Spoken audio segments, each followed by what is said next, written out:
when I think of what are the frequently asked questions, I think that they mostly have to do with healing. They mostly have to do with questions like people call me. I've been getting phone calls about couples counseling for over 30 years now. It's pretty common that in the first paragraph on the phone call, the person says, "We are having communication problems. We are having communication problems." And so the questions that arise from that are, can we heal those predictable conflicts? Why do they arise? How do they arise? That's probably the first question. And then how can I heal them? So I think the key questions for tonight, frequently asked questions, are, why do these patterns of conflict tend to arise? Can I heal them? And how will I heal them? So what people that call in with that question, the first question about noticing that they're having communication issues, what I try to help couples see is those are usually patterns that have existed in their relationship for a long time. Most couples have 3 or 4 or 5 major stumbling blocks in their relationship.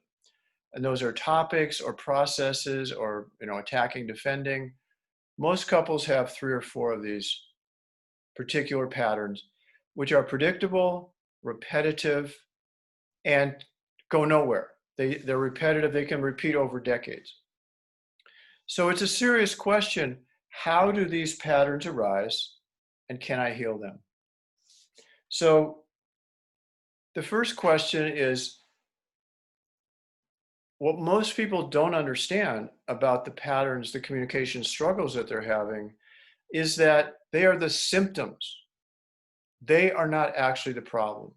They are the symptoms of some deeper topic or some deeper issue that each one of you is having.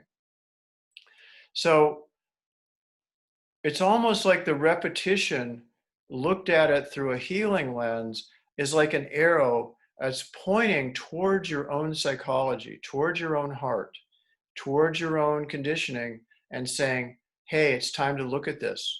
It's time to bring consciousness to how you are creating this pattern. Most people that call up go, oh, my partner's creating a pattern. If I could just fix him, everything would be great. Well, guess what?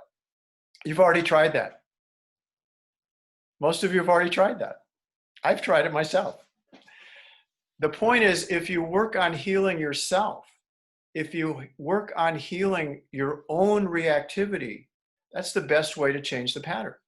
That's the best way to make inroads into that pattern. So there's 10,000 psychology books written on this topic. So I'm going to summarize briefly. So listen carefully. Here's the answer. We all get conditioned in childhood, right? We all know this. We get trained, we get conditioned, we get habituated. And generally speaking, we get habituated to say certain things. Our parents, our guardians, our helpers, our teachers, they want to hear certain parts of our inner life, and other parts of it, they don't want to hear about. They can't hear about it. So we learn to hide those. But guess what? We all have feelings like anger, shame, embarrassment, jealousy, love, joy, genius. Okay, we all have these feelings. So the feelings that we don't know how to share, they leak out. They leak out in these patterns. So the whole methodology, I think somebody mentioned beautifully, learning how to be authentic. So the second question then is, can I heal these patterns? We're learning about how patterns come from our childhood. They tend to fall into simple constructs like attacking, defending, pursuing, and withdrawing. Most patterns fall into those simple categories: attacking, defending, pursuing, withdrawing. And if you notice, what's important about those patterns is they come in pairs. They come together. Attacking provokes defending, right? Blaming, judging, criticism. Defending can be fighting back or withdrawing, okay? So these patterns go in pairs. Over here, you've got pursuing and withdrawing. And somebody, interestingly enough, mentioned space. Um, Khalil Gibran knows a lot more about it than I do, so bear with me.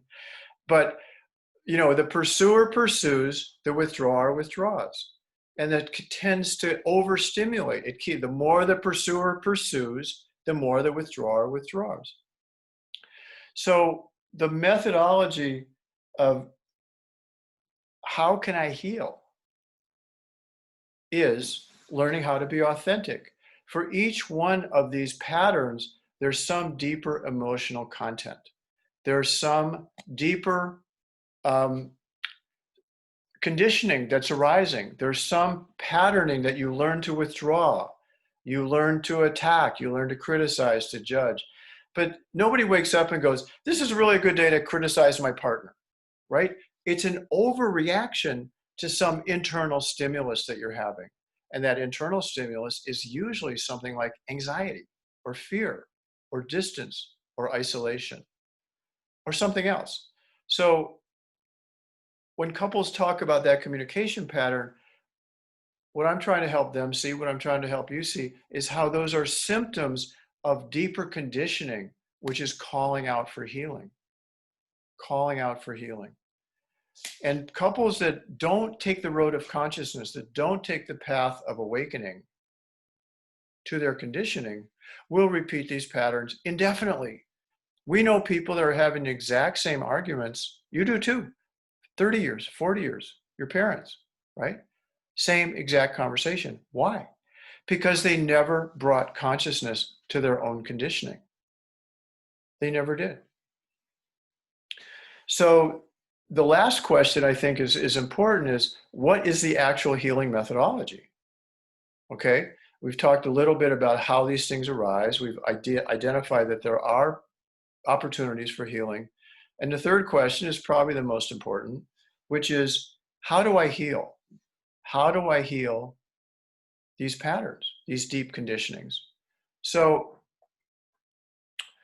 sometimes these conversations get a little vague or general, and I wanted to talk about a client story that happened recently because it'll ground it a little bit in an actual relationship. I was working with a couple years ago, and the couple was in East Bay. They were in their early 30s. And I'm just going to talk about the man for a moment. This man named Kevin, you know, names have been changed. But he had this pattern of kind of dropping into this place of powerlessness. Like, he and his girlfriend had moved into an apartment together, and she had these ideas about the design, and he was like, I don't want to do that. I don't want to do that. And then she would go ahead and he'd go, why'd you do that? Right? So he had that powerless resentment thing going. And then sometimes he could get really angry and then really withdrawn. Okay, he would kind of lash out at her and then get really embarrassed and pull back. So there were several iterations of this, as there tend to be in these patterns. And he was doing some individual therapy, I think, which was really important. And the couple had this real bad, he wound up, staying at some friend's house for a couple of nights because he got so angry and then so withdrawn.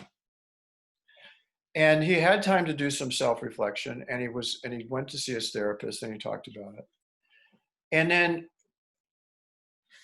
he had intimated earlier in different sessions that he had a very authoritarian father. And so what came out in the most beautiful way in the couple session was, in his therapy, in his self-inquiry, and his way of looking at himself, you know, he started talking to his therapist about the actual feelings, the internal emotional feelings, which is kind of the key when you take your attention off of your partner and you begin to apply it to yourself.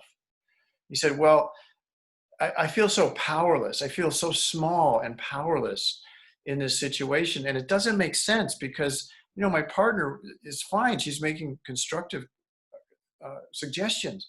So I feel so powerless. And then walking through, like, shoulders hunched, tight breath, And then a great question in this kind of inquiry is, what does this remind you of? What is it that that patterning, that conditioning? Do you remember other relationships? Do you remember other um, uh, family situations like this? And he said, you know, when my father would come home from work, I remember feeling exactly like this. Whatever I'd done for my homework, whatever grades I'd gotten, it wasn't good enough.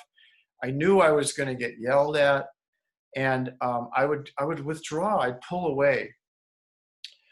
And the thing was, is that sometimes people are sharing in sessions, and hopefully sometimes between the two of you, where the self-disclosure is so raw, it's so real that you can feel it in your skin. You know, you can feel that vitality, that healing, that exposure. You know, somebody talked about, it didn't quite use the word exposure, but there's a kind of an intimacy in displaying something, exposing something that's so deep.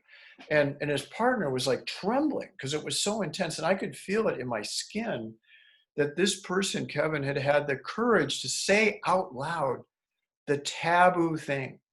He could never say to his father, I'm scared to death of you, right? Because he would get criticized or hit. So he had all this tension, and his body just, you could just feel it go like this, like, whoa, I just said that and nobody hit me, right? I mean, what an amazing, that's the healing that can come from self-disclosure. It's the healing that can come from applying consciousness to your own conditioning, to really try to study yourself. And the pattern, which I wrote about in the book, Path for Couples, one of the practices, and it's work that you can do using the book. It's a kind of an inquiry where you move from, I am in this pattern, I recognize my body language, my tone of voice, my physiology, as Kevin did. Then you ask yourself, oh, how might I have learned this? That's what's called inquiry. And then you simply report. You simply report, oh, this reminds me of this, this reminds me of this. And sometimes it's very, I don't want to use the word superficial, but it's not so emotional.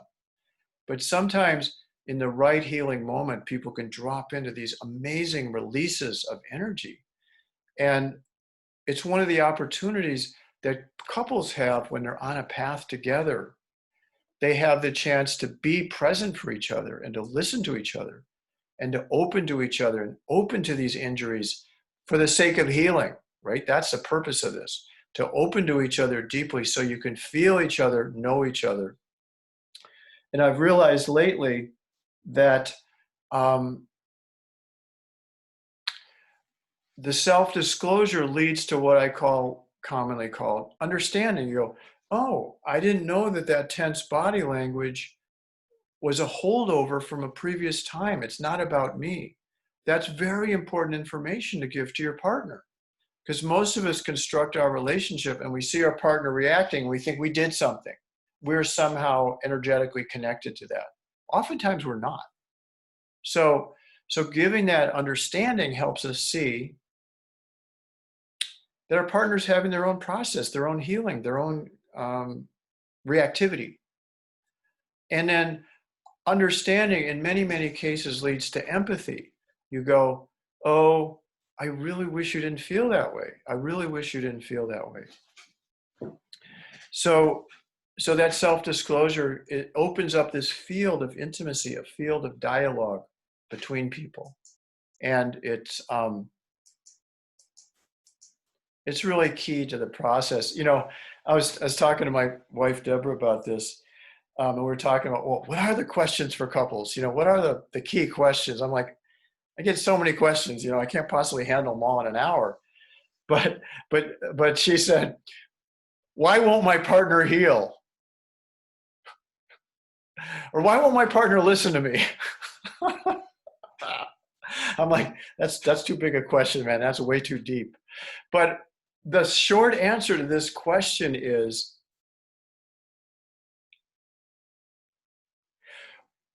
we all want our partners to change, right? We want our partners to match us. I forget what I didn't get your name, Alana's partner. Alignment. We want to feel that alignment with our partner. And And so we're like, damn, why aren't you aligned with me? It's like the least inviting. It's the least inviting. Or so the way we try to get that alignment is often loaded with our own emotional baggage. So for those of you that want to hear the answer to the fourth question, this is your bonus question. How can I get my partner to change? Change yourself. Okay? I like this idea of emotional efficiency. Look, how many times have you tried to change your partner? Does it work? No. And believe me, I'm a veteran of this methodology. My wife is impervious to my suggestions. But when I understand her more deeply, when I empathize with her, when I understand how the subtle, unconscious, forgetful, stupid things that I do are sometimes like a dagger in her heart, then I want to change, right? It's revealing your pain to your partner. The self-disclosure is the most emotionally efficient methodology of change. I mean, there's a way more I could say about that. Oftentimes, just briefly, when people ask that question, like, why don't you want to connect with me? Why don't we have a better relationship? That is a kind of pursuit, okay? And it's loaded with all the pursuer's emotional business: resentment, frustration, loneliness. And the poor withdrawer is sitting there going, how do I answer that question? Because it's like this symphony, like there's 19 emotional states plus his own emotional states plus what he wants to do or she wants to do. So it's a very complicated question. And then most likely that person will withdraw. It's like, it's too much, it's too big, I can't do it. So heal yourself, reveal yourself. Let your partner know what your needs are, what you're longing for, what your hopes are, what your hurts are. That is the most efficient way of getting them to change. And it creates this collaborative process together. Okay. So I think people have very nicely stated the benefits of bringing consciousness to the relationship, to these questions about communication, to these patterns. So I just want to summarize and say, I have now been married almost 40 years and been couples counselor over 35 years. And consciousness is still working on me. I am still working on healing my own anxiety, my own lack of trust, and opening to Deborah, my lovely wife, and she to me. And that process of opening is amazing. It's fantastic. It does not end. Whatever depth of love or awakening or ease that you feel now, that can expand 1,000-fold. Because consciousness has no limit, right? Consciousness has no limit. It's not limited by our bodies, by time, by space. So because consciousness has no limit, healing has no limit. So you can not only let go of your conditioning. This is not only about letting go of your conditioning or your training, your bad communication habits. This is about envisioning the most beautiful, amazing future for you and your partner and living it and moving toward that in a disciplined, intelligent, focused way. So it's been my experience as a therapist for all these years. I've been in therapy. I'm sure many of you have been in therapy. I think that my whole profession focuses too much on woundedness. What's wrong with you? The path for couples, as we're describing it here, as you're brilliantly articulating your vision, is a path of healing, where you get to develop the most essential, most beautiful, most poignant parts of yourself: your compassion, your vitality, your ease, your creativity. All these things are latent within you and you know it. And working with your partner in a simple methodology releases these essential states. You get to experience them more often. That is the benefit of the path for couples, of this visioning process that we're doing together, of trying to study our habits. The payoff is beyond your imagination.